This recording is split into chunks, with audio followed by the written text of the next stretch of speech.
Well, good morning. It is such a joy to be here in person without a Zoom screen between us. I can hardly believe it. Over the last many months, all of us at Daisy have been holding you in our hearts, and we continue to stand in awe of the courage, the incredible commitment, and the compassion all of you have been showing to the rest of us and demonstrating throughout this pandemic. The Daisy Award nominations we've been reading over the last year and some months have been testimony to the extraordinary impact you've been making during these most difficult times. And we are so thrilled to be able to take a break this morning, have a lovely breakfast, and pretend, masks aside, that we are not in the midst still of this pandemic. A special thank you to our friends at ANCC and ANA. I'm so happy several of you are here this morning, and you always give us such a warm welcome at the Magnet Conference. Thank you. We are delighted to see you all in person. And we're so proud of the fact that now over 3/4 of all the Magnet designated organizations and virtually all of the Pathway to Excellence designated organizations honor their nurses with the Daisy Award. So to Ernest Grant, I know you're here, Ernest, to Larissa Cole, Debbie Hatmaker, to Rhonda Anderson, Rebecca Greystone, Maureen Lau, Christine Pabico, all the Magnet commissioners, board members, and staff, please know how grateful all of us at Daisy are to all of you. We so appreciate your continued friendship and support. I have to tell you that on several occasions over the last year and a half, when our hearts were really hurting over what all of our friends in nursing were going through, there were many times that Mark and I pulled up the video of that incredible celebration ANCC put on at the 2019 Magnet Conference, celebrating Daisy's 20th anniversary. That was a moment that we will never, ever forget, and I have to tell you, you gave us a lift and you gave us a gift, and we will never know how to say thank you enough. So, very special time for us, as is today. I want to update you on a few things that have been going on at the Daisy Foundation over the last many months. First of all, I am thrilled to introduce you to someone who really at ANCC doesn't need much of an introduction. That's Daisy's new Chief Executive Officer, Dr. Deb Zimmerman. Deb, would you stand up, please?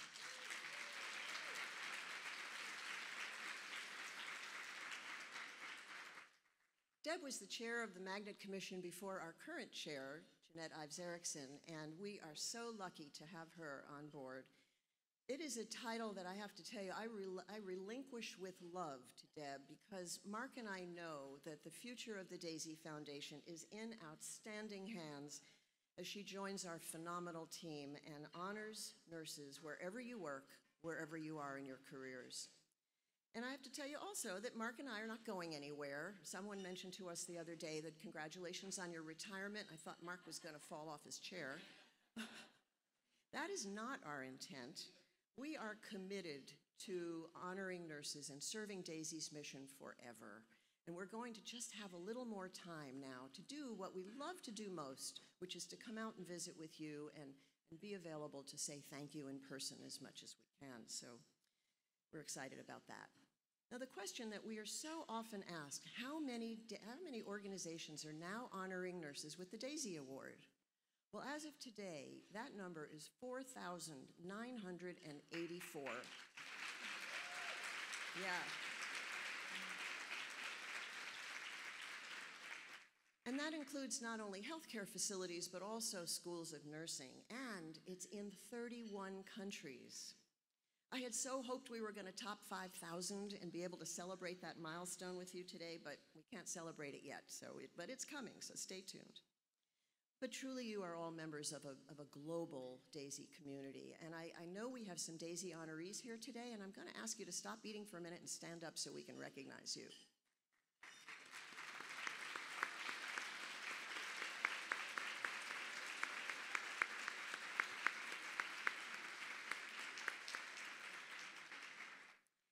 You all are members of a community of nurses that is 167,000 strong. More important to us always is the fact that more than 2 million times a patient or a family member or a coworker has taken the time to share their story of a nurse's extraordinary impact by writing a Daisy nomination. The gratitude flows through those nomination stories to more than 2 million nurses around the world. Now, since we were last together, we added a new Daisy Award for nurses who are advancing health equity, and we are funding a grant program for nurses who are doing research and EBP projects that address social determinants of health. So keep an eye on our website because those grant programs are coming up and we're very excited about them. Also, we published our book. It's called Shining the Light on All the Right, Celebrating the Art of Nursing Around the World. And it's the story of how we went from Patrick's bedside to over 4,000 healthcare facilities committed to honoring their nurses with the Daisy Award. So please forgive the commercial, but it is available in the bookstore. And at 1 o'clock, Mark and I will be signing books, so I hope you'll join us over there. This gathering would not be possible were it not for our wonderful industry partners, Simpler. Their passion for nurses, their passion for Daisy and our commitment to honoring nurses is boundless, and they've been at this from the time we started this breakfast 7 years ago. Please join me in thanking our sponsors, and I'm going to introduce them and ask them to stand up, please. CEO BJ Chaknowski, Chief Strategy Officer Julie Walker, Chief Marketing Officer Kristen Russell, Chief Nursing Officer Carlene Kerfoot, Product Marketing Director Patty Dorgan, Senior Marketing Manager Maureen McGinnis, and the world's greatest event planner and booth designer Lois Evans.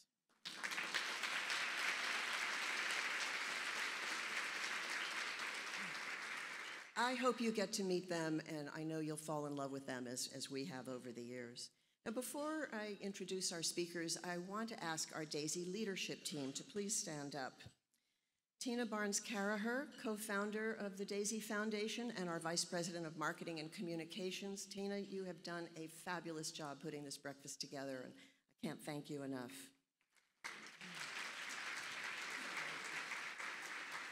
Melissa Barnes, our Vice President of Operations, and our Chief Financial Officer, Peter Mayer. And from our board, Karen Cox, who's the President of Chamberlain University, who just gave us honorary doctorates. Can you believe it?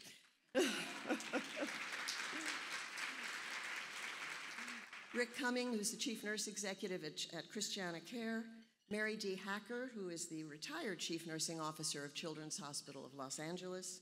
And Carlene Kerfoot, Chief Nursing Officer at Simpler. Daisy is what it is, thanks to your passion and to your very, very hard work. And to Mark Barnes, the light of my life, the love of my life, and Daisy's real visionary guide, we all thank you for your tireless commitment to Daisy's mission of gratitude to nurses. You lead with your heart and with your mind, and your dedication allows us to celebrate the kind of care we experienced when our Patrick was so sick 22 years ago. I love you, Mark.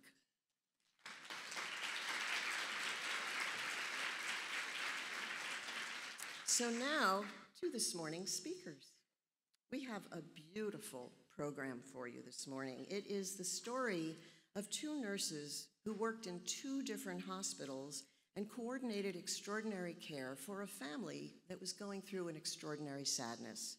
Actually, there's a positive ending to this. So may I introduce to you, and I hope you'll raise your hand, in the middle, Jody Mcginley. Jody was a mom who delivered twins at Magnet Organization UAMS in Little Rock, Arkansas.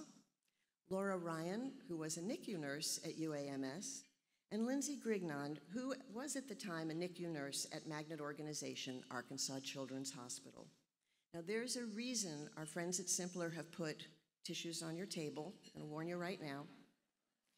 For this presentation that we call When Gratitude Blooms, a timeless story of compassion and collaboration. Ladies.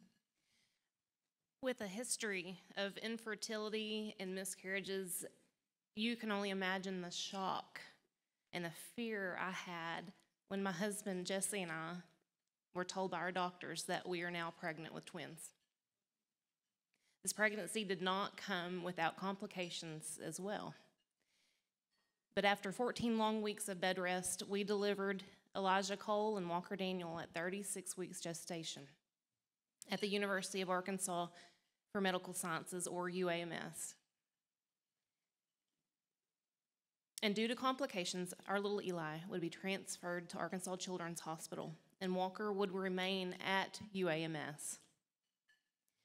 And numerous tests later that week determined that our little Eli's prognosis was very grim. We would learn that our firstborn son, the little boy we prayed so long for, was diagnosed with a fatal Chiari-3 malformation. And he would never walk. He would never talk. He would never breathe on his own, and he would never know his twin brother. He would never call us mommy or daddy. And we also learned that day that he was a candidate for neonatal organ donation. And Jesse and I knew what we needed to do, and with the potential for a life-saving donation for another baby, we scheduled to remove Eli from life support that week. And it was there that we were introduced to a young nurse named Lindsay. I clocked in about 7 a.m., not knowing what situation I was walking into that day, nor how one little baby boy would change me. I found out in report that I was taking care of Eli Mcginley, and although I hadn't cared for him yet, I knew of him. Dad, Jesse, and I grew up in the same town and had mutual friends, so I had heard of him. I knew that day ahead might be very difficult since he was on comfort care. I first spoke with Jody on the phone, and I told her that Jesse and I were from the same town. I wanted to try to give her a little relief or sense of comfort, knowing that I was really caring for Eli and for them as well. That shift was more than just vitals and diaper changes, repositioning, mouth care, procedures. That shift was making sure that they had tissue, making sure they had something to drink, making sure they were going and getting something to eat, and ultimately holding Eli as much as they possibly could. Their friends and family all came to meet Eli that evening.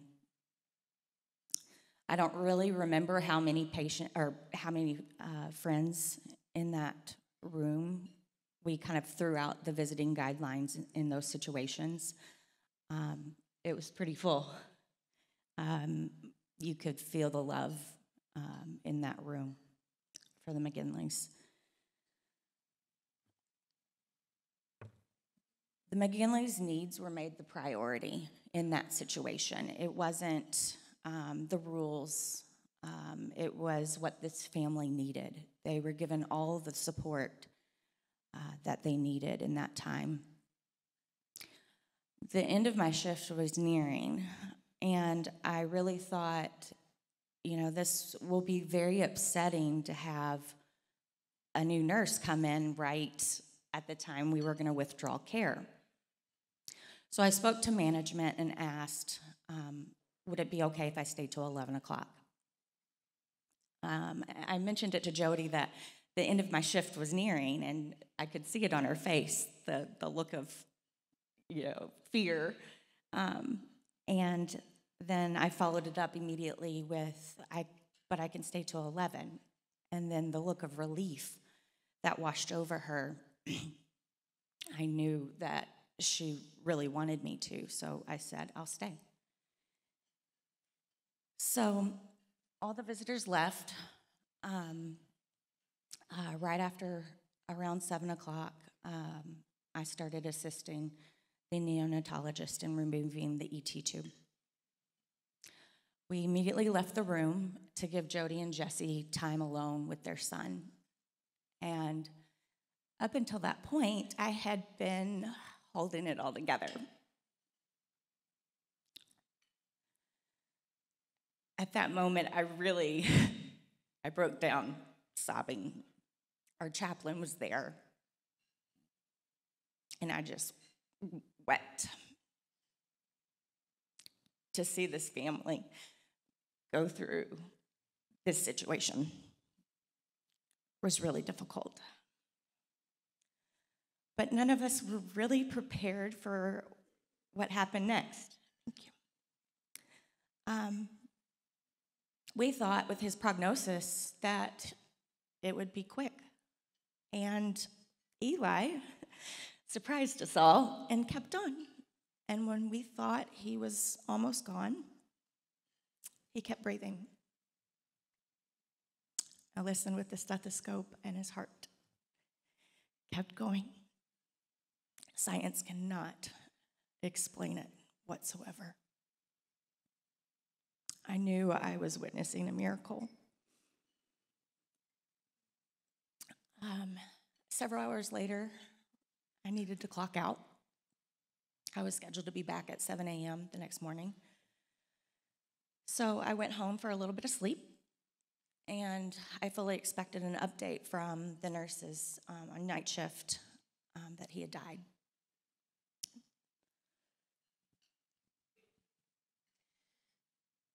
So to give you a little bit of hindsight on that situation, before Eli was extubated, his neonatologist had explained to Jesse and I that Eli would likely die within the first few minutes after support was removed.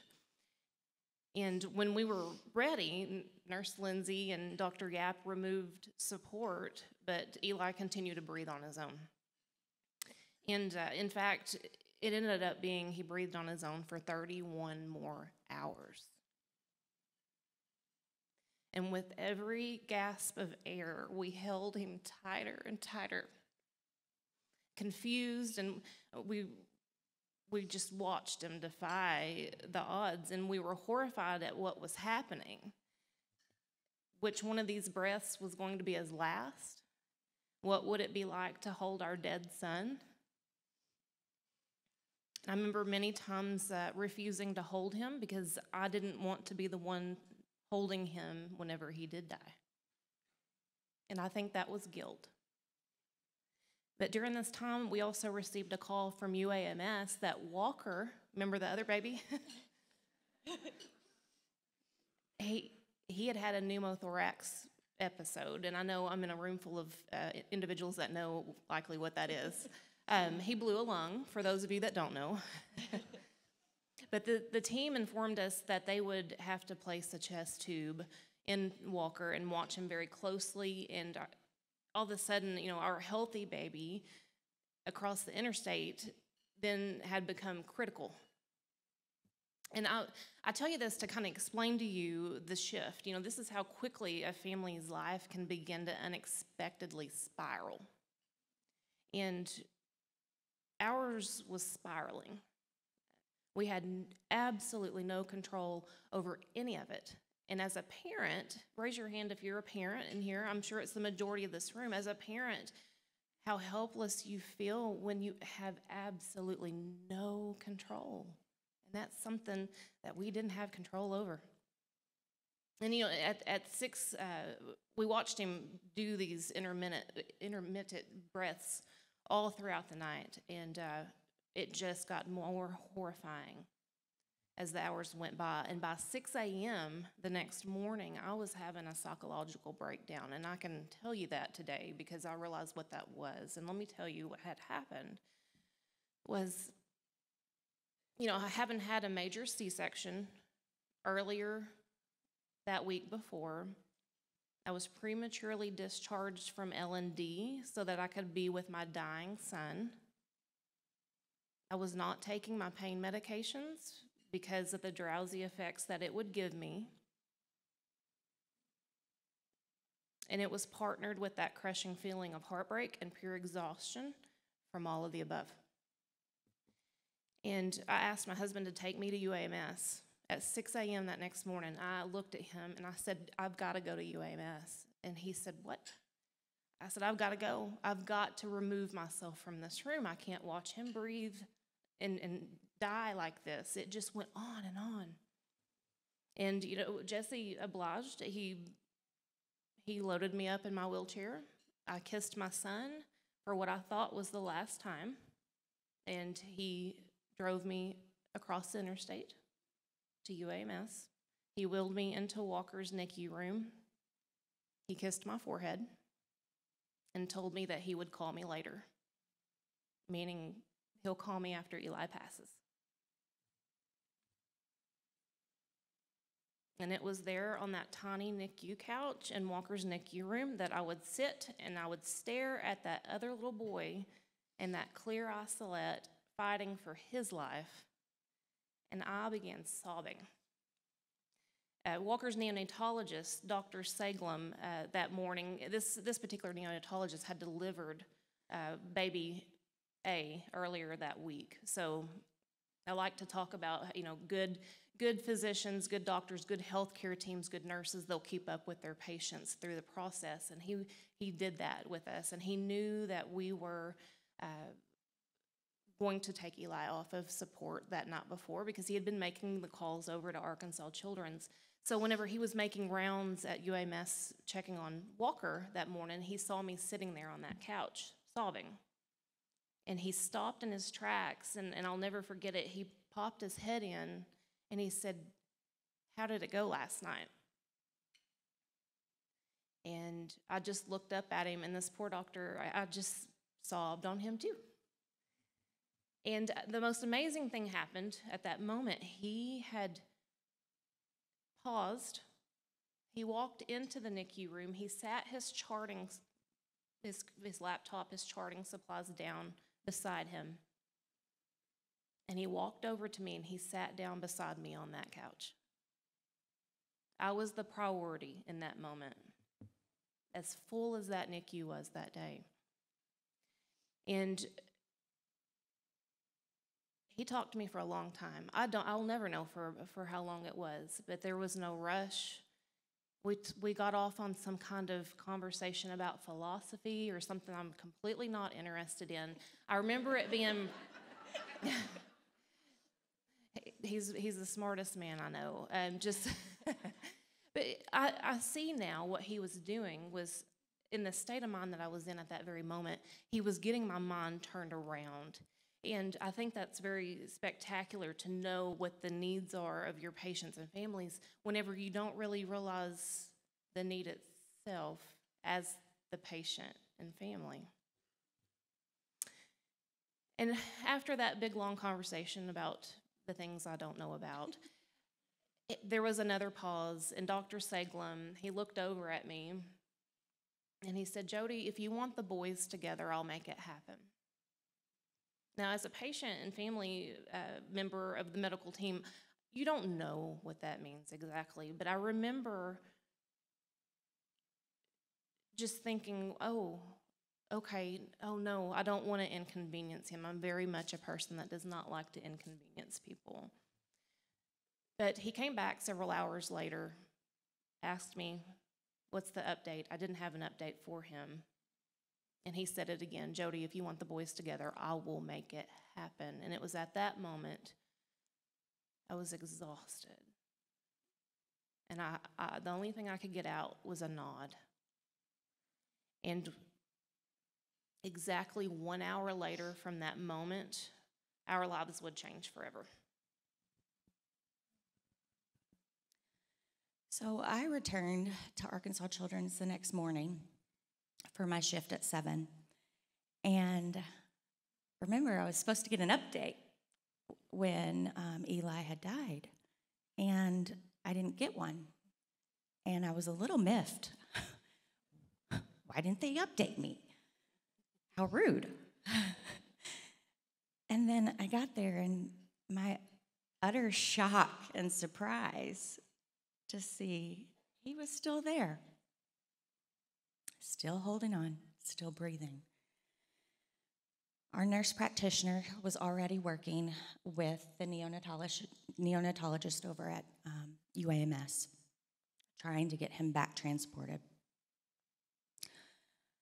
I went into the charge nurse office to give them an update on the back transport.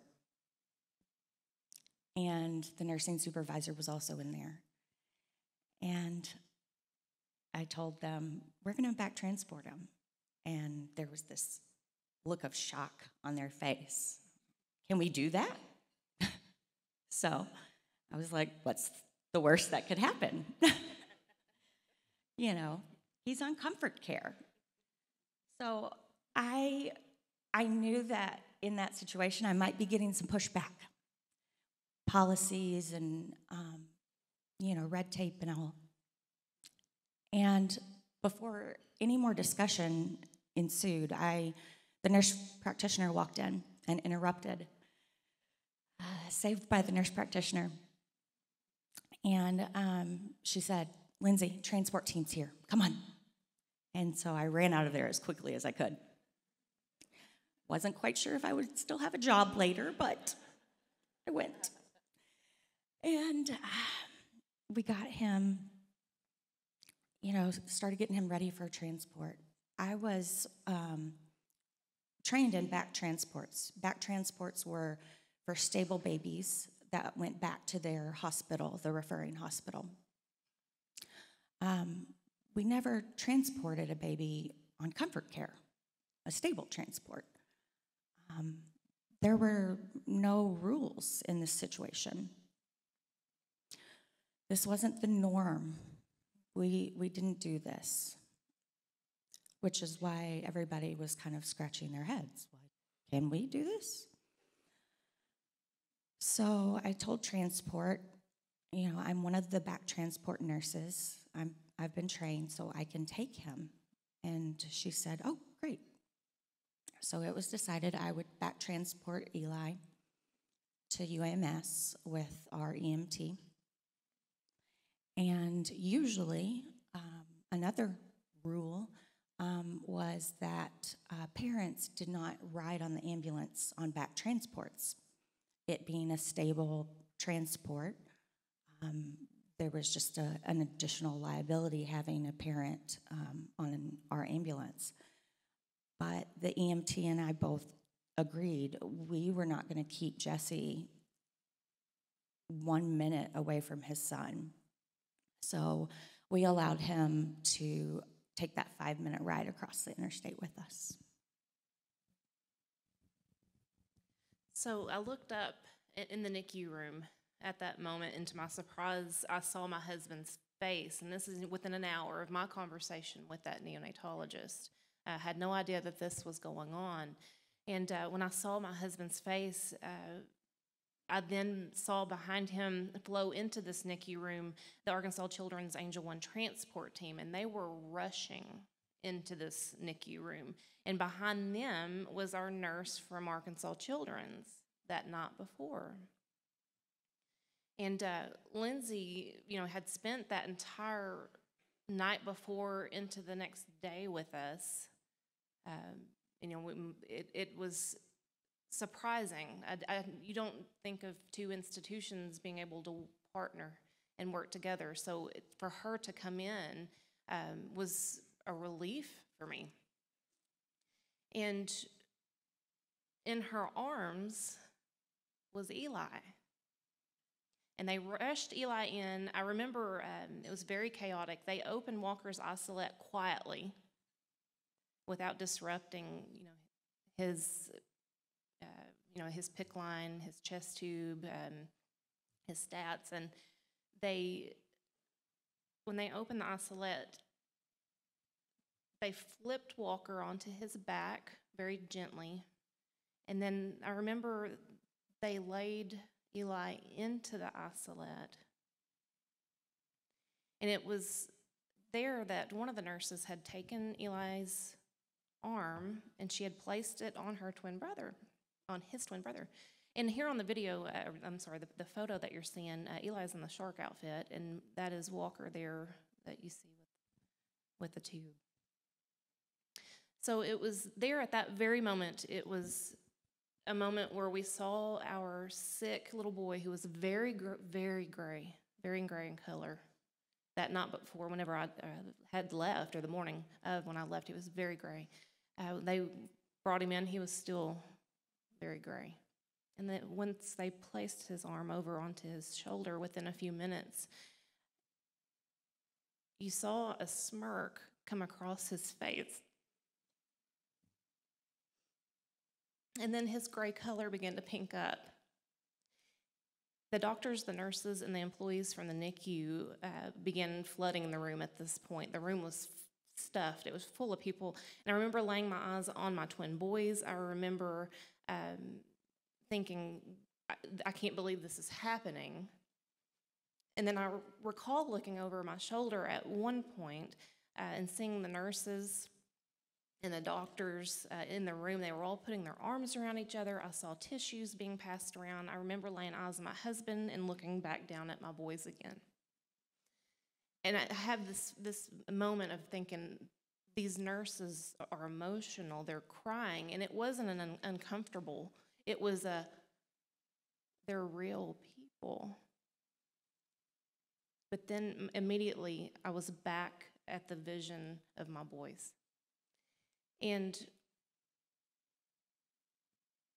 I knew what I was seeing was a miracle, no doubt. I also knew it wasn't normal. And in fact, with this photo, these two photos that you're seeing, at that moment too, the power of nurses. When I do a lot of education with nurses, to tell them that, these pictures were taken by a nurse. There was a nurse in the room who saw my new mommy camera sitting on my luggage, and it was a camera I hadn't touched because of all the emergencies that we had hit all week long. Never touched that camera. And I didn't think to grab my camera in this moment, but a nurse did. And it was thanks to that nurse that I have these photos, because the photo that you're looking at right now is the only family photo that we will ever have.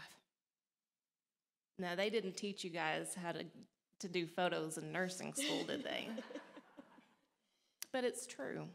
Sometimes some of the most important realms of nursing maybe wasn't necessarily something that you could pull out of a textbook. And that's definitely the case here. Nurse Lindsay would have to leave us and return back to Arkansas Children's at that point to finish her shift, and she checked in on us all day. Throughout the day, she'd make the call to our NICU room.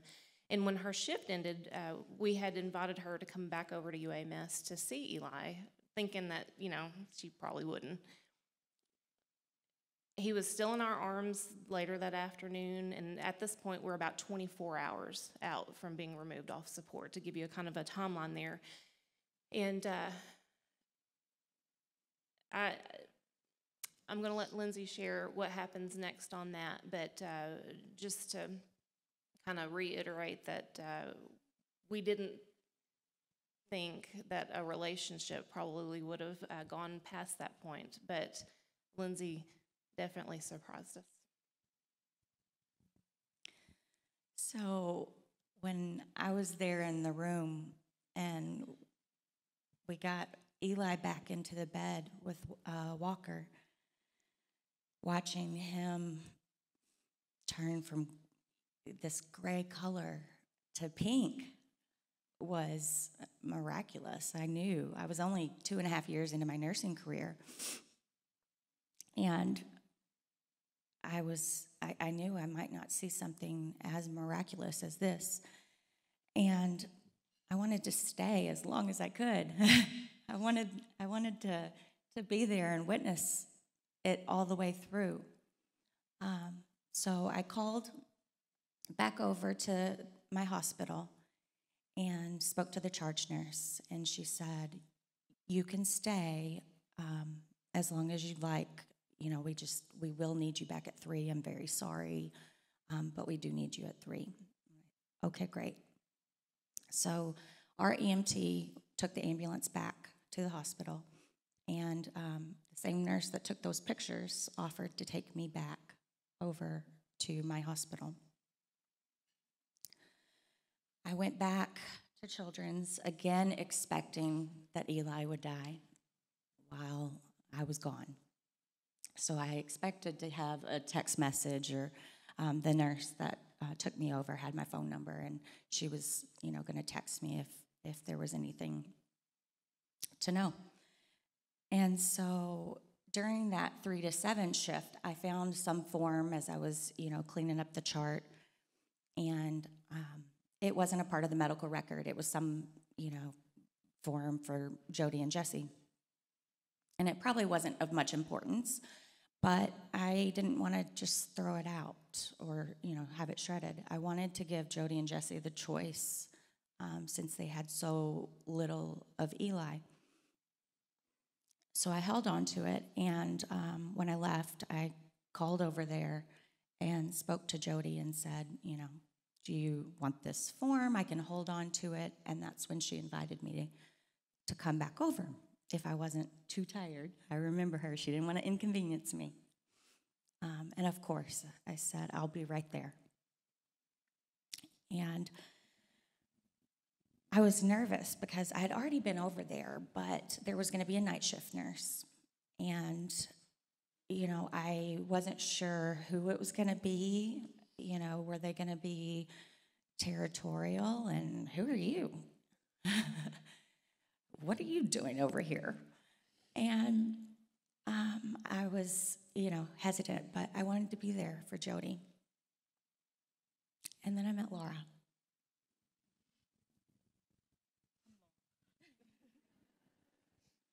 I received a call from UAMS about noon that day. I lived 3 hours away and drove in on Friday and stayed until Monday when I went home. They asked if I was on my way, and I was. The next question was, can you come in at 3 instead of 7? Yes. I will forever be grateful for that call. That life-changing moment. I received report on the McGinley, Twin B, Walker Daniel, and the McGinley, Twin A, Elijah Cole. I had no advanced warning. None was needed. I walked into a room to see the boys, an exhausted mama and daddy, and a feeling of tremendous love and faith. I'm not one to ask permission when it comes to supporting patient needs, so I broke a few rules. Still do. Jody and Jesse hadn't eaten in days, and leaving Eli at this point was not an option either. So the McGinleys had their first meal as a family of 4 in the Lamb's Loft. Jody still loves feta cheese and does not like black olives. Around 7:30 p.m., the desk called a visitor, Nurse Lindsay. She was as exhausted as anyone I'd ever seen, shy, and I'm very sure nervous. She was welcomed with open arms because that is how we do things. Laura took me under her wing. I chatted with her while she charted. I asked her a bunch of questions. As she answered all of them about their NICU, just what is this like? What is this like? And she allowed me to help in all the ways that I was allowed to as a visitor. Of course, not as a nurse. She allowed this visitor to stay after visiting hours. Rule breaker. And she did that because she was putting the McGinley's needs first. It wasn't her territory. It wasn't her pride. It was the people that needed to be first in that moment. She was kind, welcoming, thoughtful. She was absolutely amazing to me. In a situation where she could have been territorial, she welcomed me with those open arms. And a couple years later, I actually went to work in that very NICU. And it was because this nurse chose to take that less experienced young nurse under her wing. Lindsay had already established a bond with Jody and Jesse and a few of their family members in their immediate family. A bond that needed to be nurtured, not torn down. Lindsay and I worked together with mutual respect. We talked as the McGinleys tried to rest, taking turns holding Eli so that they had some private time. We were both genuinely concerned because Jody, a fresh C-section, trying to pump with no privacy, worrying about Walker on his high-flow nasal cannula, his oxy hood, his UVC, and his chest tube, which he eventually pulled out himself. As the night wore on, I brought in an extra recliner, got Jody situated in hers. Jessie settled on the pull-out couch, and Lindsay in her chair. After completing Walker's cares and getting him settled, it was lights out, curtain pulled. I sat in my chair with Eli in my arms with just a sliver of light from my computer. I promised them that I would wake them up if Eli's condition changed. They settled into a restless, light sleep. Eli was receiving oral morphine and Ativan, and my pod mates would bring it to me so that I didn't have to leave the room with Eli. Several times Eli slowed his vital signs to a point that I thought, this is it, only to be fooled when I placed him beside Walker. Eli would start to turn the brightest pink. I looked over to check on the sleeping beauties and Lindsay, and Jody and Lindsay were leaning on each other asleep. I told Walker that his brother was teaching him all his big brother's secrets, and he wasn't ready to let go yet. Around 1 a.m., Eli's respirations were decreasing, and his heart rate wasn't picking up. I woke the three up so Jody and Jessie could hold their son as he was ready.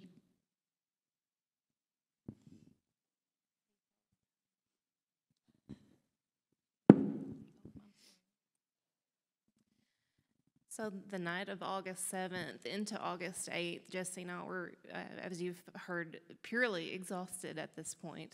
Now we're closing in on that 31-hour mark that we were talking about. We could not hold our eyes open. It was painful at that point.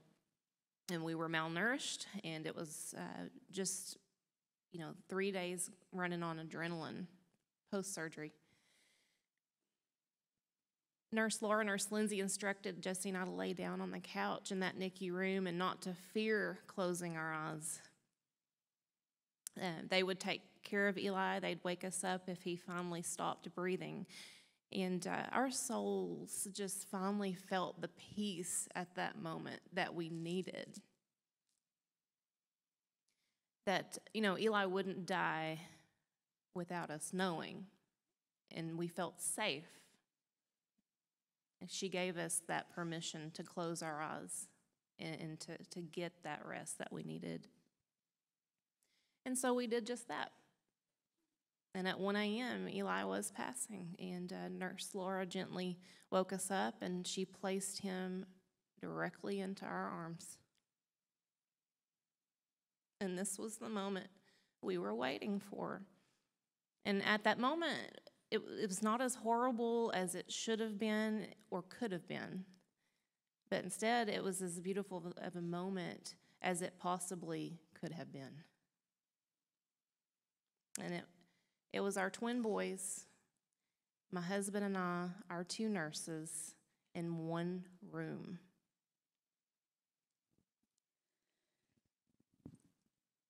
In those situations, professional boundaries, there's a fine line sometimes.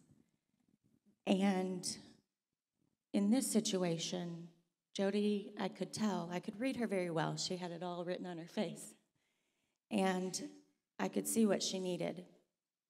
And I wanted to see it through and be there to support her and give her that moment that they needed as a family. With every interaction that we have as nurses, we have the opportunity to make a difference. We're in the business of helping people heal, and not all do. Sometimes all we can do is hold a hand, encourage a family member to eat, or just get a glass of water. But while taking care of patients and families, take care of yourself, take care of your fellow nurses. Take a less experienced nurse under your wing and work together to give the patients and families the absolute best during their absolute worst. We as nurses were taught, and that's been 35 years for me, You shouldn't show emotion. You must be strong. I wholeheartedly disagree. You can never make things right, but we only have one chance to make things as right as they can be. The right thing to do was let Jody and Jesse, and yes, Lindsay, have the time they needed to find peace, to have the first. Is it what they imagined? Absolutely not. Did it help them find some peace? Yes. We have to support each other, not tear one another down, and never be afraid to step outside that box to give your patients and families, what they need, because it just might be what you need too.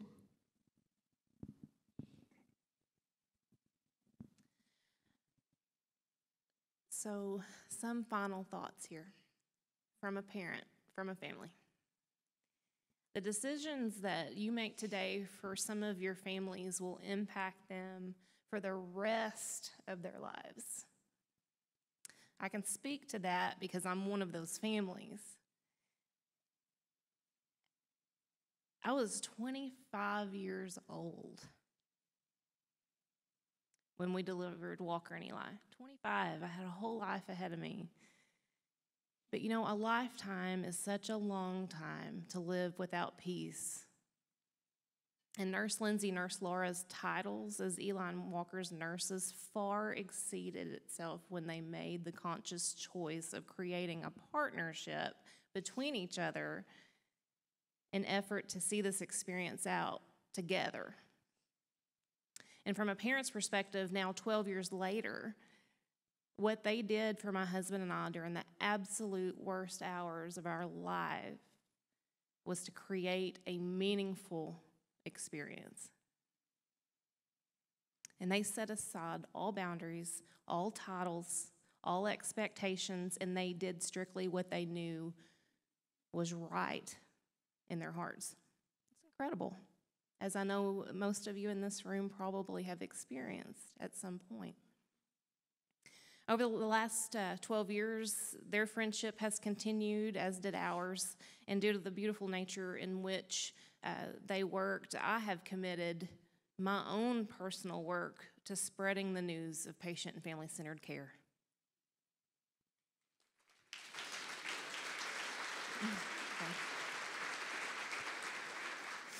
Yeah, I started that journey first as an advisor and a speaker for UAMS. And Arkansas Children's our family created an award at the UAMS system to honor those employees who show excellence in working with the patients and families and not just doing to and for them. And for the University of Arkansas for Medical Sciences, their system, we named this award the Eli Award, Excellence in Patient and Family-Centered Care. And today, I have wrapped up my third year as the parent on staff for Arkansas Children's Hospital. And they've allowed me to come in and educate staff and medical students, nurses, residents, and the importance of creating those meaningful experiences for patients and families. Over the past 12 years, I have spoken of Nurse Laura and I've spoken of Nurse Lindsay, and this is how I've expressed my gratitude for what they did for my family. And today is a milestone for myself, personally and professionally, because I've never shared a platform or a stage with them before.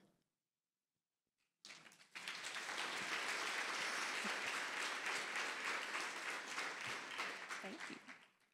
It's an honor to be able to share their remarkable story, as it is just as much theirs as it is ours, into a room full of some of the most remarkable nurses in the country. Thank you for the work that you are doing with our patients and families. There's a timelessness of compassion involved in this story that I do want to share before we go. This is what family looks like for us today. This is where I get choked up. Walker now is a healthy, extremely intelligent 12-year-old boy. He graduated from the NICU. He made a full recovery from the NICU.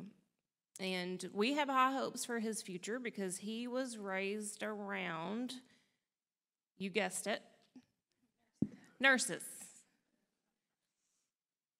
Jesse and I are committed to raising him with honesty of what happened with his twin brother. And I'm not sure how we did it, though. We gave birth to an 87-year-old man. This boy, favorite candy, Werther's Original. Yes. He loves history and he loves coffee. I mean, he's amazing.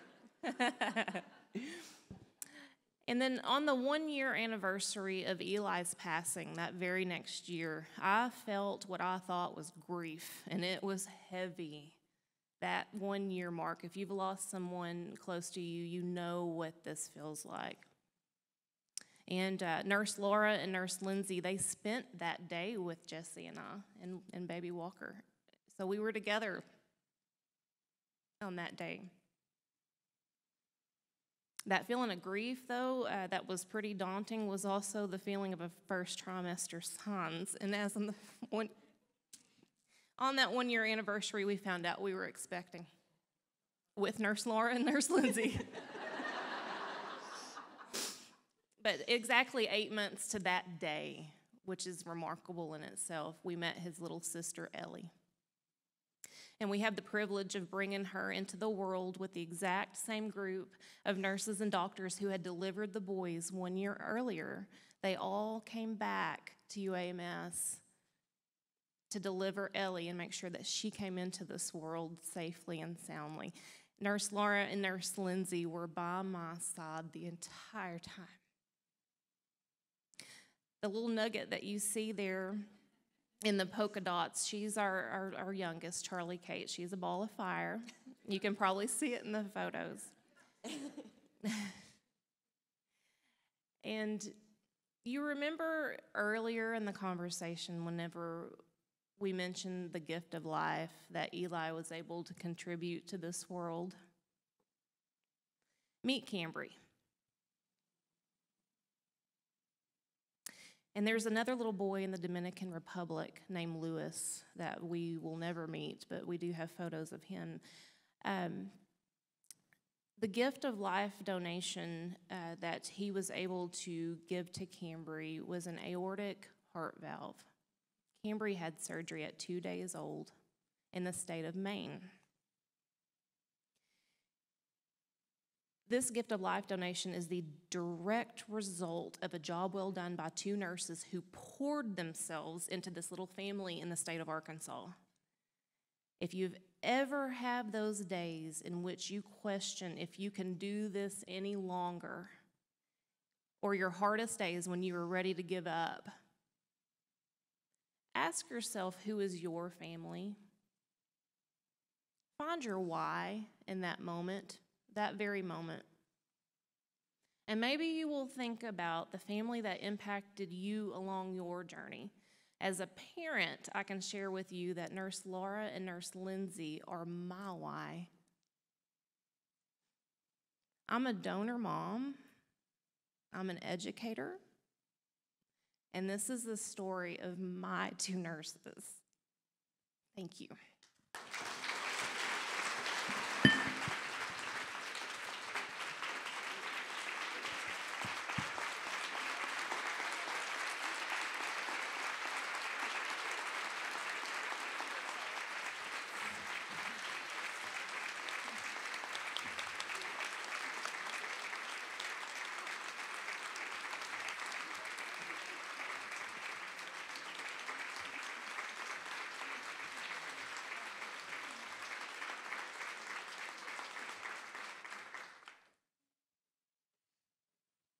Oh, wow.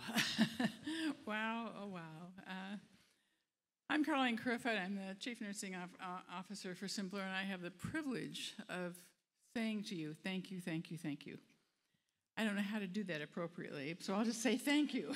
There's nothing we can say that would really do it.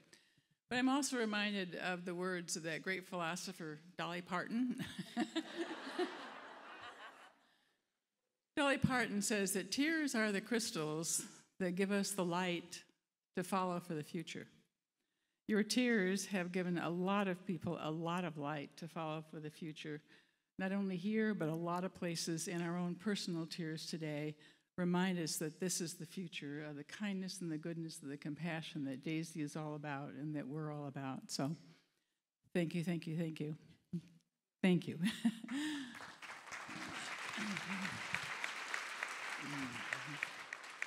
And I'd like to also introduce Vijay Shakowski. He's our CEO at Simpler. He worked for a lot of very important software companies before he came to us. He didn't work in healthcare until he came to us. And so, of course, one of the first things that we did when he came to us is made sure that he attended a virtual celebration of Daisy. So here's a guy who hasn't cried for 10 years. Here's a guy who's a Marine, you know, and Marines don't cry. And he was at that virtual celebration at his office in his home, as we all have been for a long time, crying and crying and crying because he was so touched by what nurses and Daisy and all of you do. And so that was his introduction into healthcare.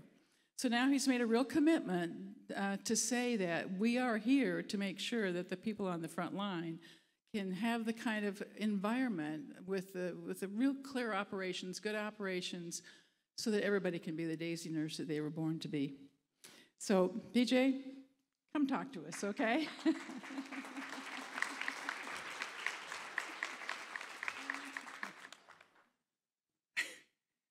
Come to the breakfast, Mark and Bonnie said. Give a little speech, they said. And then you walk in and there are 400 of these with your company name on them, and you know you have no idea what you're doing. My name is BJ Shaknowski. I'm the CEO of Simpler. Many of you may not know who we are, but you probably know some of the companies that have come together to form Simpler. API, Healthcare Source, as a couple of examples.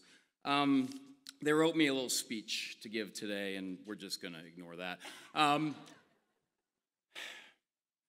Simpler exists to make healthcare easier so that the Lauras and the Lindsays can spend less time in front of a damn computer screen and more time with Jody. And there are three things that struck me about this morning, and it's all about the work. I'm very proud of the work that we do to enable healthcare. I am unbelievably humbled by the work that you do. I'm a Marine Corps infantry veteran. I haven't seen a damn thing compared to what a lot of you have seen every day. You are the backbone, you are the heart and soul, you are the care in healthcare. And know that Simpler will always recognize you in that for it. And finally, the work that Daisy does with my dear friends Mark and Bonnie, now Deb. It's so important. And when I met them, they said, you know, you guys do amazing work. They said, yeah, but it's not enough. It's not enough. And I didn't understand. It's not enough. So I'll leave you with this thought. As long as Daisy's there for you, whenever they call, whatever they need, Simpler will be there for Daisy. Thank you all and have a great rest of your day.